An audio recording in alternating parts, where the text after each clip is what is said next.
نحمدہ نصلی علی رسولہ الکریم اما بعد اعوذ باللہ من الشیطان الرجیم بسم اللہ الرحمن الرحیم۔ سورہ نساء کی آیت نمبر 35۔ وَإِنْ خِفْتُمْ شِقَاقَ بَيْنِهِمَا فَابْعَثُوا حَكَمًا مِنْ أَهْلِهِ وَحَكَمًا مِنْ أَهْلِهَا إِنْ يُرِيدَا إِصْلَاحًا يُوَفِّقِ اللَّهُ بَيْنَهُمَا إِنَّ اللَّهَ كَانَ علیم خبیرہ۔ وَإِنْ خِفْتُمْ، اور اگر تمہیں ڈر ہو، شقاق ناچاکی کا، بینہما ان دونوں کے درمیان، فَابْعَثُوا تو بس بھیجو، حَكَمًا فیصلہ کرنے والا، من اہلہ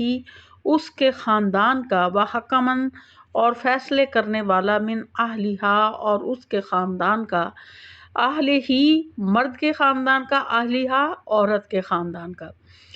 این یریدا اگر وہ ارادہ کریں، اصلاحً اصلاح کا، یوفق اللہ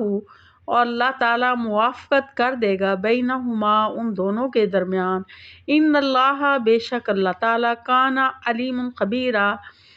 ہے جاننے والا اور خبردار۔ تو پیچھے بتایا گیا تھا کہ اگر کوئی عورت جو ہے بے حیائی کا کام کرتی ہے اور دوسرا یہ کہ اپنے خامد کی بات نہیں مانتی، تو اس کو پہلے جو ہے یہ ہے کہ بستر کمرے سے علیحدہ کر دیا جائے، خوابگاہ سے علیحدہ کر دیا جائے، اگر پھر بھی نہیں مانتی تو ہلکی سی مار دی جائے، اور عارضی جو ہے پہلے واضح نصیحت کی جائے، پھر وقتی طور پر علیحدگی کر دی جائے، اور پھر اگر نہیں مانتی ہلکی پھلکی مار دی جائے۔ اگر پھر بھی وہ نہیں مانتی تو پھر یہ ہے کہ ایک مرد کے خاندان سے اور ایک عورت کے خاندان سے فیصلہ کرنے والے جو مخلص لوگ ہوں ان کو بلایا جائے، تاکہ وہ ان کے درمیان اصلاح کی کوشش کریں، اور ناکامی کی صورت میں دونوں فریقین جو ہے ان کو اختیار ہے کہ پھر وہ ان کے درمیان جو ہے وہ جدائی کر دی جائے، اور اگر وہ دونوں اصلاح کرنا چاہیں تو ان کی اللہ تعالیٰ جو ہے وہ اس میں اصلاح جو ہے وہ کروا دیں گے، اگر ان میں موافقت اللہ تعالیٰ فرما دے گا۔ اللہ تعالیٰ جو ہے وہ خوب جاننے والا اور خبر رکھنے والا ہے کہ اگر دونوں میں سے کسی ایک کی بھی اصلاح کی نیت ہوگی تو اللہ تعالیٰ جو ہے ان کے درمیان جو ہے جو ناچاکی ہے اس کو ختم کر دے گا، اور ان کے درمیان موافقت پیدا کر دے گا، زوجین کے درمیان۔ تو اس کے لیے دونوں خاندانوں سے ایک ایک جو ہے مخلص شخص جو ہے اس کو بلوایا جائے، تاکہ وہ ان کا جھگڑا جو ہے آپس میں ختم کروائے اور ان کی صلح صفائی جو ہے وہ کروا دی جائے۔ اس کے لیے کوشش کرنا جو ہے وہ ضروری ہے۔ اس کے بعد آیت نمبر 36 ہے، وَاعْبُدُوا اللَّهَ وَلَا تُشْرِكُوا بِهِ شَيْئًا، اور عبادت کرو اللہ کی اور اس کے ساتھ تم کسی کو شریک نہ ٹھہراؤ، وَبِالْوَالِدَيْنِ احسانا، اور والدین کے ساتھ حسن سلوک کرو، وَبِذِي الْقُرْبَى اور رشتہ داروں کے ساتھ، وَالْيَتَامَى اور یتیموں کے ساتھ، وَالْمَسَاكِينَ اور مسکینوں کے ساتھ، وَالْجَارِ ذِي الْقُرْبَى اور رشتہ دار ہمسائے کے ساتھ، وَالْجَارِ الْجُنُبِ اور اجنبی ہمسائے کے ساتھ، وَالْصَاحِبِ بِالْجَنْبِ اور جو پہلو کے ہمسائے ہیں، ساتھی ہیں، وَابْنِ السَّبِيلِ اور مسافر، وَمَا مَلَكَتْ أَيْمَانُكُمْ اور جو تمہارے جن کے تم مالک ہوئے، یعنی تمہارے غلام اور جو کنیزیں ہیں۔ ان اللہ بے شک اللہ تعالیٰ، لا یحب نہیں پسند کرتا، من کانا جو ہے، مختالاً فخورا تکبر کرنے والا اور فخر کرنے والا۔ تو آیت کا جو پہلا حصہ ہے اس میں حقوق اللہ کے بارے میں بتایا گیا ہے کہ اللہ کے ساتھ کسی کو شریک نہ ٹھہرایا جائے۔ تو اللہ تعالیٰ کا سب سے بڑا حق جو اس کے بندوں پر ہے وہ یہ ہے کہ اس کے ساتھ کسی کو شریک نہ ٹھہرایا جائے، کیونکہ شرک کو اللہ تعالیٰ نے بہت بڑا ظلم قرار دیا ہے کہ ان الشرک لظلم عظیم۔ اللہ تعالیٰ انسان کے بڑے سے بڑے گناہ معاف کر دے گا اگر چاہے گا تو، لیکن شرک کو وہ کسی صورت میں معاف نہیں کرے گا کہ اگر اللہ کی ذات کے ساتھ، اس کی صفات کے ساتھ کسی کو شریک ٹھہرایا جائے اور اس کے صفات کے جو تقاضے بنتے ہیں اس میں ہم شرک کریں تو اللہ تعالیٰ کو یہ چیز جو ہے وہ سخت ناپسند ہے، کہ ایسے شخص کے بارے میں قرآن پاک میں کہا گیا ہے کہ گویا کہ وہ آسمان کی بلندیوں سے گرا اور زمین کی پستیوں میں جا رہا۔ تو اللہ تعالیٰ اپنے تمام حقوق معاف کر سکتا ہے، لیکن اللہ نے اپنا ایک حق ایسا رکھا ہے جو وہ کسی صورت میں بھی معاف نہیں کرے گا، اور وہ شرک ہے۔ تو اس لیے اللہ کے ساتھ جو ہے کسی کو برابر نہ ٹھہرایا جائے اور نہ ہی اس کی مانند کسی کو قرار دیا جائے۔ لیسا کمثلہ شیئا، اس کی مانند کوئی چیز نہیں ہے، اس جیسا کوئی ہے ہی نہیں، نہ کوئی اس کی برابری کرنے والا ہے، نہ کوئی اس کا ہمسر ہے، نہ کوئی اس کا باپ ہے، نہ بیٹا ہے، نہ اولاد ہے۔ تو یہ ہم اپنے پاس سے اس طرح کی باتیں گھڑیں تو یہ بہت بڑا ظلم ہے، اس کو ظلم عظیم کہا گیا ہے۔ اور اس کے بعد جو ہے اللہ تعالیٰ نے جہاں جہاں اپنا ذکر کیا ہے کہ اپنی وحدانیت کا، اس کے ساتھ ہی والدین کے حقوق کا بھی ذکر آیا ہے، اور فرمایا ہے وَالْوَالِدَيْنِ احسانا، اور والدین کے ساتھ حسن سلوک کرو۔ والدین جو ہیں وہ اولاد ان کے جسم کا ایک حصہ ہوتی ہے، تو کہا گیا ہے کہ والدین جو ہیں اگر وہ بڑھاپے کو پہنچ جائیں، دونوں میں سے ایک یا دونوں، تو انہیں اف تک نہ کہا جائے، اور ان کو جو ہے ان کے سامنے اپنے آپ کو، اپنے بازوں کو جھکایا جائے اور ان کے لیے دعا کی جائے رب ارحمہما کما ربیانی صغیرا، کہ اللہ تعالیٰ ان پر رحم فرما جس طرح انہوں نے ہمیں بچپن میں پالا، اور اگر وہ وفات پا جاتے ہیں تو ان کے لیے مغفرت کی دعا کریں، اور اگر زندہ ہیں تو ان کے لیے رحم کی دعا جو ہے وہ کی جائے، اور والدین کی جسمانی لحاظ سے بھی اور مالی لحاظ سے ہر طرح سے ان کی خدمت کرنے کی پوری کوشش کی جائے کہ ہر لمحہ جو ہے ہم ان کی خدمت کریں، ان کو کس طرح سے ہم تنہا نہ چھوڑیں جس طرح انہوں نے بچپن میں ہمیں پالا اور ہمارے اوپر محنت کی۔ اس کے بعد آ جاتے ہیں رشتہ دار، تو رشتہ داروں کے حقوق کے بارے میں بتایا، پھر یتیموں کے حقوق کے بارے میں بتایا، اور یہ کہا رسول صلی اللہ علیہ وسلم نے فرمایا کہ یتیم کی کفالت کرنے والا قیامت کے روز میرے ساتھ یوں ہوگا جیسے ہاتھ کی 2 انگلیاں۔ اور اس کے بعد مساکین کے حقوق جو ہے وہ بتائے، پھر ہمسایوں کے حقوق، ہمسایوں میں 3 طرح کے ہمسائے ہیں، ایک رشتہ دار ہمسایہ، دوسرا اجنبی ہمسایہ، اور تیسرا پہلو کا ہمسایہ جو ہے اس میں جو ہے وہ جن کے ساتھ عارضی طور پر وقت گزارا جاتا ہے، جیسے جہاں ہم کام کرتے ہیں وہ لوگ جو ہیں پہلو کے ہمسائے کہلاتے ہیں، اور اسی طرح سے اگر جن کے ساتھ ہم سفر کرتے ہیں یا کسی معاملے میں ان کے ساتھ کچھ گھنٹے گزارتے ہیں تو وہ صاحب بالجنب کہا جاتا ہے، وابن السبیل، اور جو مسافر ہوتے ہیں۔ اور کہا گیا ہے کہ جو تمہارے کنیز اور لونڈیاں ہیں ان کے ساتھ بھی حسن سلوک کیا جائے، اور پھر آخر میں کہا کہ ان اللہ لا یحب من کان مختالا فخورا، کہ اللہ تعالیٰ تکبر کرنے والے اور فخر کرنے والے کو پسند نہیں کرتا۔ تو جو لوگ ان لوگوں کے جن کا نام پہلے بتایا گیا ہے کہ رشتہ دار ہیں، یتیم، مساکین، ہمسائے، اور اسی طرح سے جو مسافر ہیں، لونڈیاں اور غلام ہیں، ان کے ساتھ اچھا سلوک نہیں کرتے، تو ایسے لوگ جو ہیں اللہ اور اس کے اور آخرت پر ایمان نہیں رکھتے، تو ان کے حقوق کی طرف خاص طور پر توجہ دینے کی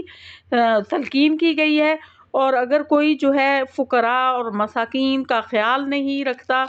اور ان کے ساتھ اچھا سلوک نہیں کرتا تو کہا گیا ہے کہ ایسے لوگ جو ہیں وہ اصل میں متکبر ہیں اور فخر کرنے والے ہیں کہ اللہ نے ان کو مال دیا ہے اور ان کو جو ہے عزت دی ہے، تو وہ جو ان سے نیچے والے لوگ ہیں ان کا خیال نہیں رکھتے، اصل میں وہ تکبر کرنے والے لوگ ہیں، اور اللہ تعالیٰ کسی تکبر کرنے والا اور فخر کرنے والے کو معاف نہیں کرے گا۔ تکبر اور فخر جو ہے وہ صرف اللہ کو زیب دیتا ہے، کسی انسان کو زیب نہیں دیتا۔ انسان کے پاس جو بھی چیزیں ہیں اللہ کی عطا کی ہوئی ہیں، تو لہٰذا اسے اللہ ہی کے راستے میں استعمال کرنا چاہیے، اللہ کی خاطر کرنا چاہیے، تب اس کا اجر ہے۔ اگر ہم اللہ کی خاطر نہیں کرتے بلکہ لوگوں کے دکھاوے کے لیے کرتے ہیں، تو ایسے لوگ جو ہیں ان کا تمام جو ہے وہ نیکیاں ضائع ہو جاتی ہیں، اور آخر کار جو ہے وہ جہنم میں جھونک دیے جائیں گے۔ اس لیے خاص طور پر کہا گیا ہے کہ جو ہم نیکی کریں وہ صرف اللہ کی رضا کے لیے کریں، دکھاوے کے لیے نہ کریں۔ اس کے بعد آیت نمبر 37 ہے، لِلَّذِينَ يَبْخُلُونَ، وہ لوگ جو کہ بخل کرتے ہیں، وَيَأْمُرُونَ النَّاسَ، اور حکم دیتے ہیں لوگوں کو بالبخل، بخل کا، وَيَكْتُمُونَ، اور وہ چھپاتے ہیں، مَا آتَاهُمُ اللَّهُ، جو اللہ نے ان کو دیا ہے، من فضلہ، اپنے فضل سے، کہ اللہ وَأَعْتَدْنَا، اور ہم نے تیار کیا ہے، للکافرین، کافروں کے لیے، عذابا مہینا، رسوا کرنے والا عذاب۔ تو اس میں کہا گیا ہے کہ اللہ نے جس کو مال دیا ہوا ہے اور وہ اس میں بخل کرتا ہے اور لوگوں کو بھی بخل کرنے کی تلقین کرتا ہے، تو یہ یہودیوں کا وتیرہ تھا کہ جب ان کو کہا جاتا تھا کہ اللہ کی راہ میں مال کو خرچ کرو، تو وہ کہتے تھے کہ جن کو مال اللہ نے نہیں دیا ہم ان کے اوپر مال کیوں خرچ کریں، اگر اللہ تعالیٰ ان کو کھلانا پلانا چاہتا ہے تو خود دے دے، وہ کیا اللہ تعالیٰ فقیر ہے جو ہم سے مانگتے ہیں؟ نعوذ باللہ۔